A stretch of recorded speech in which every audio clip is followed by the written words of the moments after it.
où on est? Allez, je sais pas pourquoi tu m'as amené là-dedans, mais moi je commence à flipper là. Il y a des bestioles partout. Regarde, puis on est en tongs. Eh, sérieux, je vais appeler l'assurance là. D'ailleurs, le téléphone il marche plus. Tu crois que c'est par là? Je suis inquiet. Attends, on dort pas là ce soir. Mais quelle idée on a eu de venir là-dedans. Puis marche arrière, mais d'où? Regarde d'où on sort. Oh là là. Puis quelle idée, je suis venu en tongs moi. Eh, je suis pas fini hein. Oh là là là. Puis tu touches à rien d'ailleurs là-dedans, moi je flippe. Voilà, tout simplement. Oh là là là.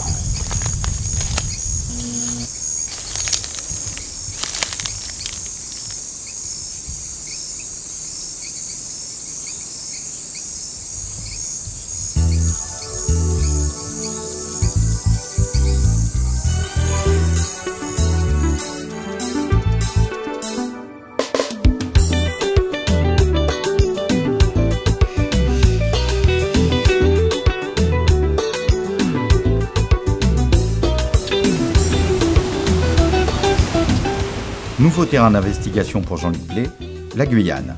Un cadre déjà exploré par l'artiste à Cayenne avec les chênes brisés et à Remire-Montjoly avec la tortue lutte. Mais c'est au gré des rencontres et des découvertes du pays que Jean-Luc Blé va marquer une nouvelle fois de son style ce territoire. Du camp de la transportation à Saint-Laurent-du-Maroni, en passant par le village de Cacao, retour sur la jeunesse d'une création monumentale et unique qui se distinguera cette fois-ci à Sinnamary à Kourou, par la pose de deux ronds-points, l'Ibis et les Toucans.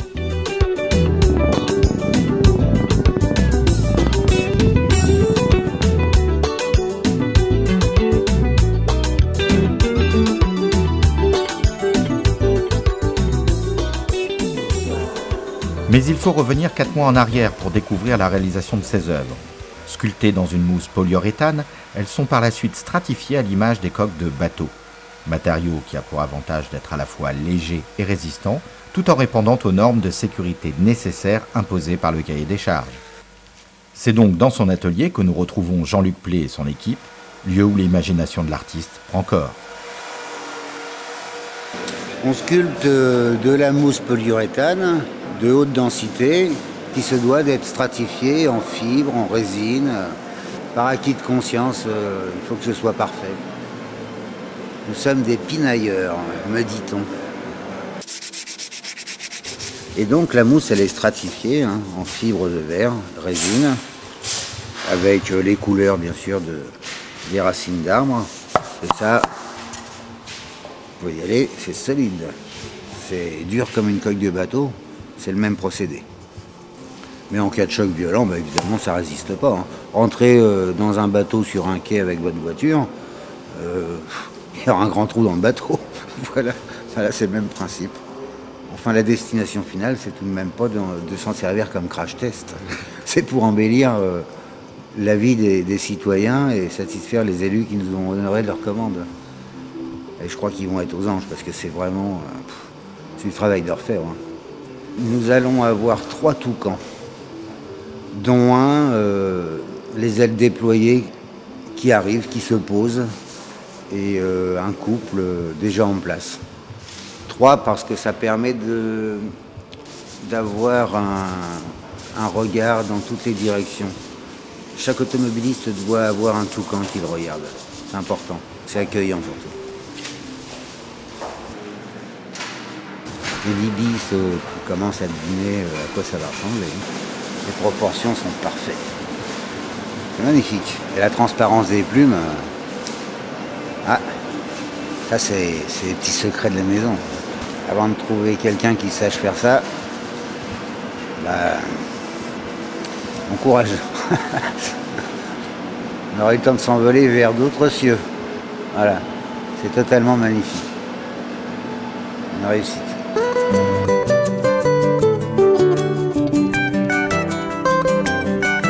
On n'est pas encore arrivé là. Disons que nous sommes à 15 jours de la mise en container. Voilà. Ensuite, 3 semaines de bateau. On s'envole. On va livrer. Un grand bonheur.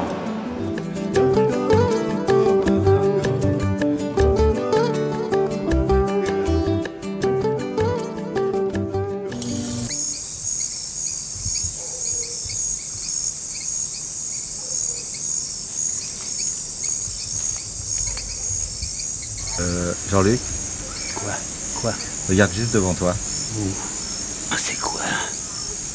C'est un monstre. Et il fait combien de mètres, ce truc-là? Oh, il a faim. Je te dis qu'il a faim. Voilà.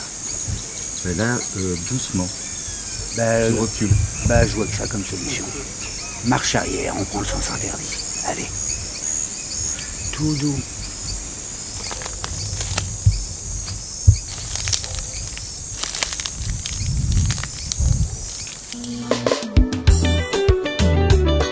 C'est donc à Kourou, ville où se distingue notamment le centre spatial guyanais, que les toucans vont prendre leur envol. Mais avant l'installation, il est indispensable de réaliser un décaissage avant de couler une dalle béton, support final de l'ensemble. Cette pose réalisée en une journée demande aussi pour l'artiste de bien vérifier l'orientation de la sculpture afin de s'assurer du meilleur effet.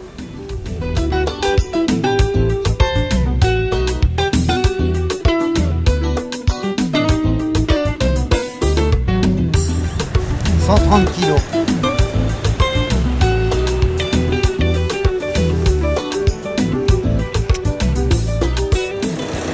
Ça se présente bien. On voit la très grande racine sortir des 12 mètres de container. Et avec la grue, on va dresser ça dans les cieux. Le toucan principal sur la grande souche regarde l'axe de cette route, en sud-est. D'accord? Alors on le fait. Action!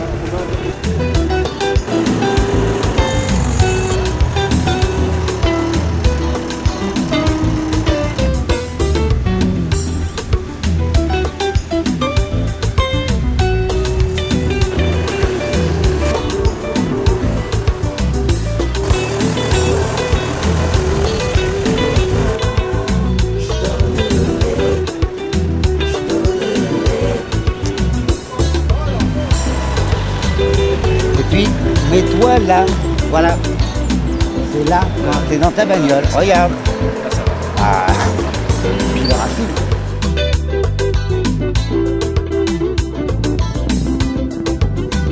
Une fois l'œuvre fixée, le rendu est magique. Du rêve à la réalité, pourtant tout commence des mois plus tôt par une étude. Et c'est bien par ce travail de recherche que tout prend forme, donnant lieu à la réalisation d'un dessin, point final de la réflexion. Et comme j'aime proposer de nombreuses versions, là c'est une idée parmi tant d'autres. Mais c'est insuffisant, il en faut beaucoup plus. Donc pour l'instant, je me contente d'une mise en couleur de l'idée, du crowbar, ce qui ne veut pas dire que l'œuvre terminée sera en couleur. Elle peut être en bronze en fait. On avance. Mais c'est aussi en s'imprégnant de la culture locale que Jean-Luc Plé peaufine ses recherches. En Guyane, il faut toujours avoir une caisse à outils. Des marchés, il y découvre les couleurs, les odeurs, le caractère d'un pays.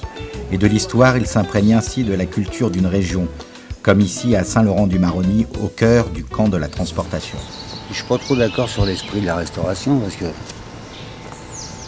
pourquoi on ne restaure pas Auschwitz, Buchenwald et les autres? J'aurais tout laissé dans l'état. Le sol, il est détrempé de larmes. Voilà. Ça, c'est une vérité.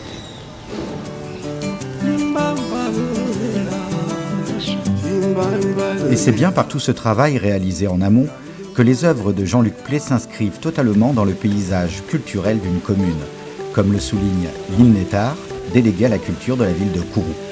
Et à travers ces œuvres, j'avais compris que c'était quelqu'un qui était extrêmement attentif justement à mettre en avant ce qui importait pour les populations.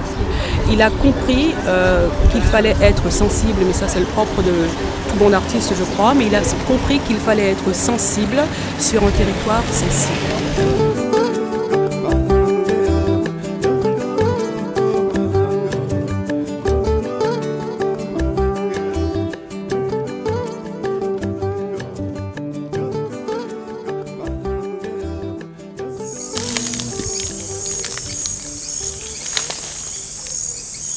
Là, tu pourrais attendre. C'est pas par là, je te dis. Ah si, ouais, je reconnais le sentier là. Et l'arbre, là, tu le reconnais, il ressemble à tous les arbres. Voilà. Puis alors, faut toucher à rien là-dedans. Qu'est-ce que t'as eu comme idée qu'on s'embarque là-dedans? C'est un sac de nœuds, mais par où on sort? Faudrait que tu regardes tout le film que t'as fait, qu'on le passe en marche arrière, qu'on essaye de... Et tout ressemble à tout là-dedans. Ouais, là, je commence à... Mais on doit pas être bien loin, je te dis, là, c'est à 100 mètres là. Mais ça fait 3 heures que c'est à 100 mètres. Allez, il faut avoir la foi, on y retourne.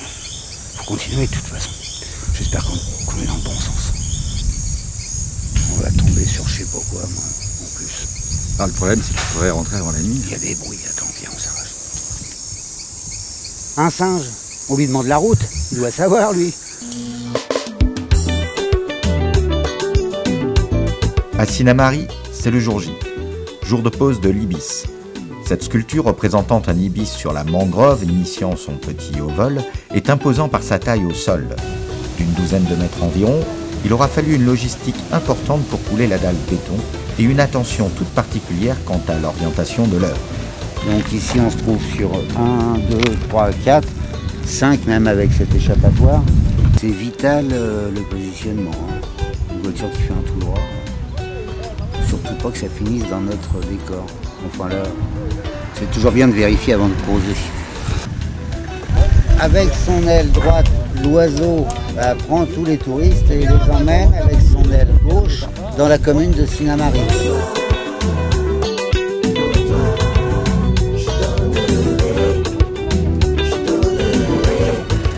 Cette réalisation monumentale prend alors toute sa superbe, et notamment par la transparence des plumes de l'ibis que les rayons du soleil transpercent.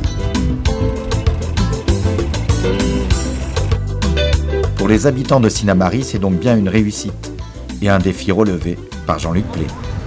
De toute mon existence, c'est le rond-point le plus dur. Une nouvelle fois, l'artiste aura marqué la Guyane, sans dénaturer son identité. De l'étude à la pose, c'est l'imagination au service d'un art populaire.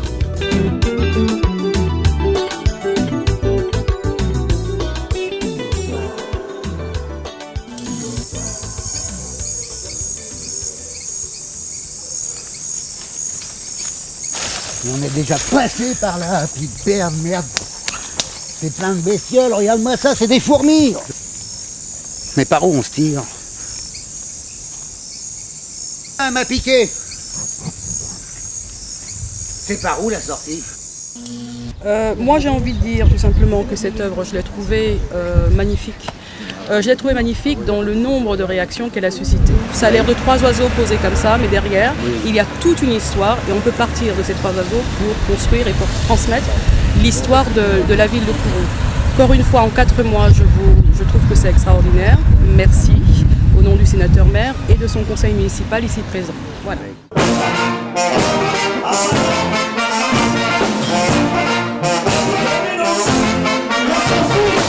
La Guyane, terre d'accueil et de couleurs, a incontestablement inspiré Jean-Luc Plé. Et dans ce cadre où l'histoire est chargée de symboles, l'artiste ne peut qu'exprimer sa sensibilité. Et nous pouvons en être sûrs, ce dernier ne nous a pas encore tout raconté.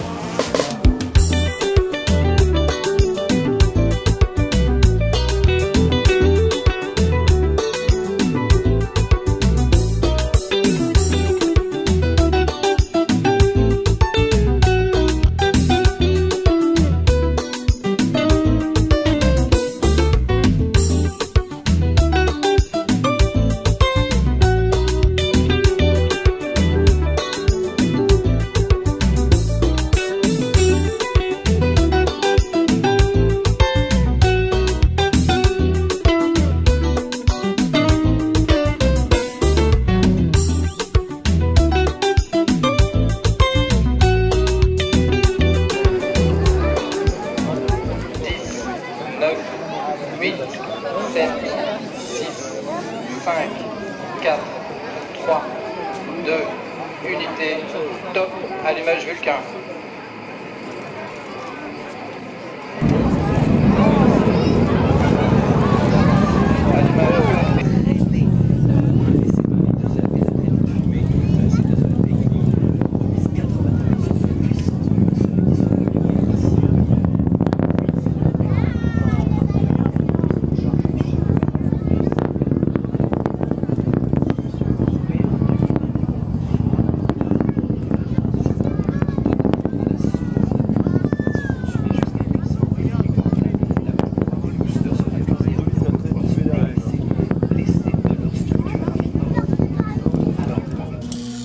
C'est par où la sortie?